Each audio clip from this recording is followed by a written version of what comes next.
Hello everyone, I've been struggling with some of my plants a lot, and I figured maybe setting up a terrarium with increased humidity would be a really good idea to solve some of the issues I'm having. As you can see, the terrarium is already set up. This is filmed the day after setup. And if you're interested in kind of my rationale and what I've been doing with it, then just keep watching. Hello everybody, so this is my new project. I've been taking some time to clean up and tidy up the plant room, and for my last video I hit this eyesore. It's my little terrarium that I used to grow my Nepenthes Bloody Mary in, which unfortunately died a really sudden death this summer when I repotted it into alleged special carnivorous plant soil, which just killed it because it was water repellent and would not change this property even after soaking the plant in water forever. So yeah, it just died, which is really sad because this entire terrarium was full of the Nepenthes. It was such a nice plant, so healthy, so gorgeous, but you know, it's no more. Right now I'm kind of using it to, I don't know, first of all, store all the plants that died this year. I'm still wondering if I should make a video about those. But second of all, I'm using it as a space with increased humidity to nurture plants back to health that, you know, are on the verge of dying. But it's ugly, I need to clean it up, it's still dirty, I wanna wash it, refill it with some media, and then set it up for plants to live in. Yay! Amazing. So if this is interesting to you, then say tunes. Okay, so now that the terrarium is more or less as clean as I'm going to get it, I want to add a layer of ceramides as almost like a water reservoir to kind of have a sustainable supply of humidity for the plants that I want to put into the terrarium. So yeah, some ceramides, I'm just gonna dump it in. And I want to humidify it now with just some RO water. I don't know if you can hear it. The water kind of soaking into the capillaries of the ceramides. Okay, so the water should be able to completely wake through the ceramides that I put down, so I want to get the plants that are supposed to move in now. Okay, first up is this plant here. This is a Cattleya Besseyi. It's named Gelber Schlund, or at least that's the name on it. So I guess that refers to a yellow throat. I showed this plant first time in the video linked up here and also down below in the description. I unmounted this one from the cork slab that it came on and has not grown any roots yet. And since it's a bit of a dehydrated plant, I want to put it into the terrarium to really keep it nice and humid. Next up from that same video, this is a Cattleya walkeriana that is in a really bad state. Ew, there's a mealybug here, isn't it? Here. Ew. Correction, there was a mealybug. Maybe another reason why this plant looks so sad, but you can see it has started to grow some roots here, but then it aborted them. I had just put the entire thing into a pot with some fine bark, but really wasn't having it. I don't know, I'm really hoping for this one to bounce back, maybe in a higher humidity environment. If it's in the terrarium, I guess it's kind of the spot where all the sick plants are supposed to go, right? So then I can have a more close eye on it. Still, same video that is linked up there and below. Another Cattleya walkeriana. This one looks much more promising. Still no root growth, no nothing. Really waiting for it to wake up. Wake up, Pearl. Wake up. There are also some leftover dead scales on it. You can see the pseudobulb here was munched on by something. Yeah, I mean, these plants all came in really not the best condition. Some plants were able to bounce back and some really were not. You can see there are some viable roots on this one, so I'm really hoping for these roots to supply enough water and nutrients to the plant for it to be able to produce a new pseudobulb soon. And, you know, for Cattleya orchiana, as the new pseudobulb matures, new roots will come as well. Like, I guess once the pseudobulb is almost mature. So, yeah, let's see. Anyways, in we go. Last plant from the video that I linked up there. Another Cattleya orchiana. Again, it started roots. I planted it in. It did not want to continue growing these roots. I feel like this one has still a pretty good chance to make it. There's an eye here. There's an eye here as well. You can see the roots. I feel like maybe they could reactivate or branch or something. So I'm really hoping for this one to make it. It's such a shame. I picked up so many of the Cattleya orchianas from this collection and I was really hoping for them to bounce back, but I think, so there were, I'm not sure, I think 5 in total and 2 of them already passed. So, boo, boo. Anyways, you know, we're gonna move on. It's gonna be great. We're gonna make it. Next up, here we have Laelia alorii alba by self. And for whatever reason, this plant just never really thrived under my conditions. It's been always just dry. And I don't know what it wants. I guess one thing it might want, or they rather, it's 2 individuals, but maybe one thing they might want is roots.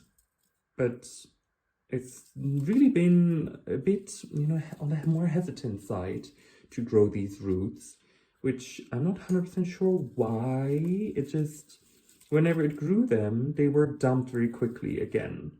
So I'm really hoping for these growths here to provide some nice roots. There is a tip coming here. I'm just hoping maybe some higher humidity environment is going to help here. So in we go in this pot, just right there, and hopefully we're gonna grow some nice roots. Okay, so then the next plants are 2 bulbophyllums. The first one is bulbophyllum terrarium, I think, yes. I got these from Großrechner Orchideen, and I don't know, this plant has just never enjoyed its life with me.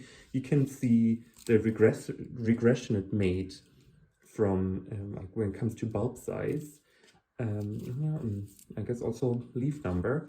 But I feel like there is a little new growth potentially coming. I don't know if I can actually focus on it.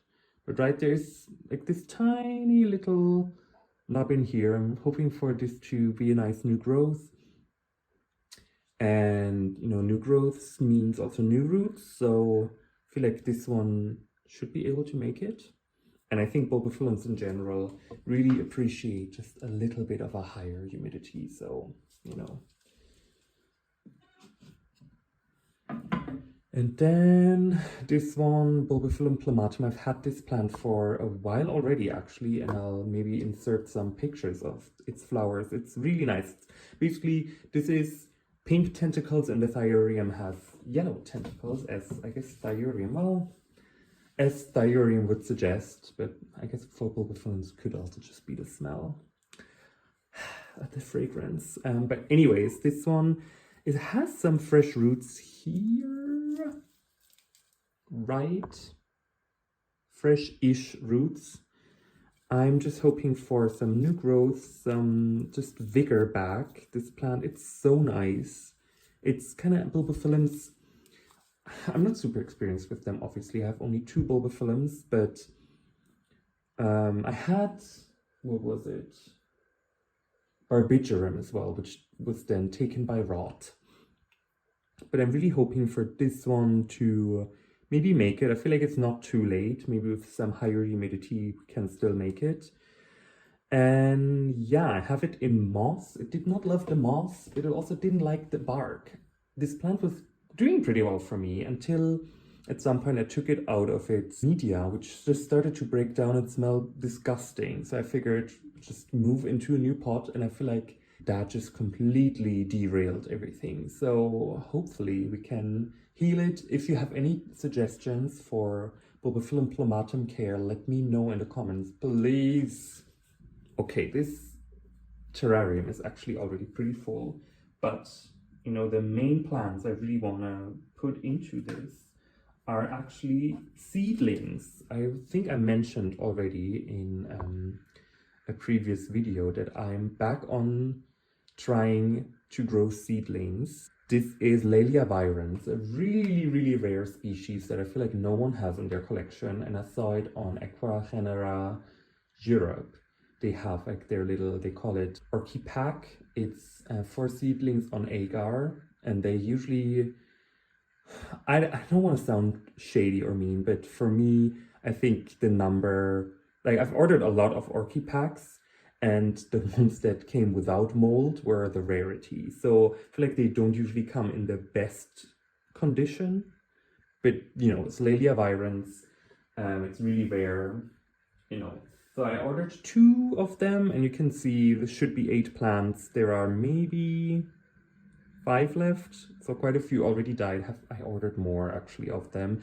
I don't know if you're familiar with this. Whenever you place an order online, you can put like a comment or something right in the last thing. And there I put, oh, if the parent plant drops off some back bulbs, I'm gonna buy those. So I don't know if they'll react to that at all. I don't know where these seedlings come from realistically. I think they have a service where you can have them sow your seed.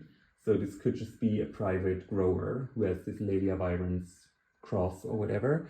But anyways, these other seedlings, they're in a horrific state, and I don't know, I don't want to use this as an apology or as an excuse or whatever, but they came with mold on them, so right, they were not really born in the best condition, so cut me some slack here. But anyways, so you know, just as an explanation, maybe you know.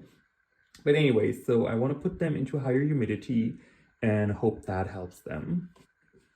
And then same issue here. This is Cattleya violacea cerulean, another round of Orchipack. This was only 1 though, so 4 plants. I feel like I only lost 1 if I can count correctly. These ones came in much better state, much larger plants, so probably much older already, and so on and so forth. So yeah, let's see. But I feel like usually when summer comes around, I just lose them, the seedlings that is. I think I had a Laelia purpurata carnea that lasted for almost 2 years, but it never grew bigger. So yeah, I really hope that the terrarium is going to be the solution here. I'll keep you updated. So the idea is I'll just kind of make this video now, and then maybe in 2 months or whatever, I'll come back, have a look at this terrarium, how everyone is doing, and then we can have a look. Right now, it's not really exposed to too much light. I don't know why. I feel like my intuition just tells me maybe it's better to not give them too much exposure right now. If I feel like they get a bit too dark, because you know, usually when plants don't have enough light, they'll get darker. And if I feel like they might be suffering from too low light, then I might give them their own little bit of illumination. But yeah, so right now let's compare the conditions kind of in my grow room right now. We have just 21 degrees Celsius, and I'll have a number here somewhere what that is in Fahrenheit for temperature, and we have like 40% humidity. So let's have a look what that develops into inside the terrarium. I want to water the plants all now. I'm probably gonna just spray them a little bit with a diluted Calmac mix. The Calmac I have contains seaweed extract as well, so I hope the hormones are going to support the health of the plant a little bit.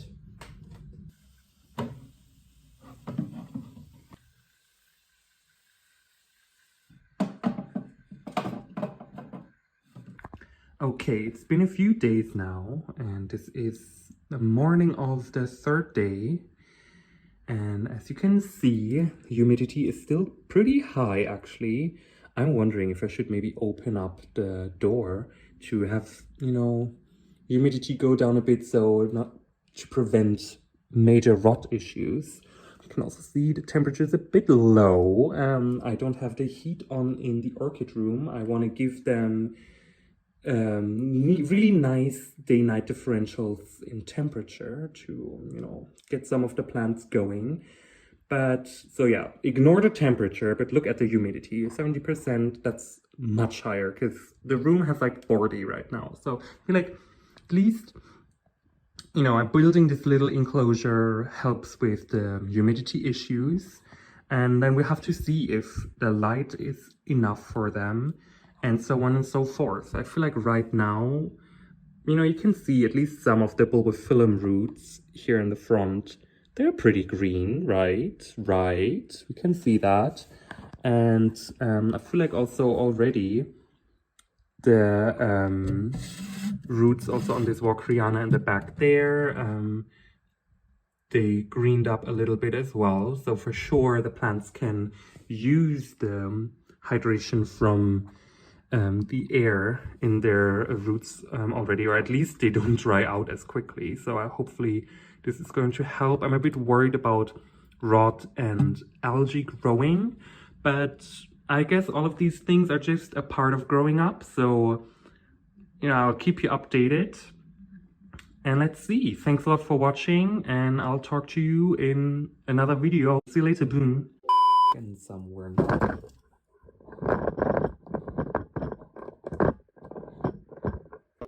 Because I feel like, oh, there you go, lights turning off already. Oops.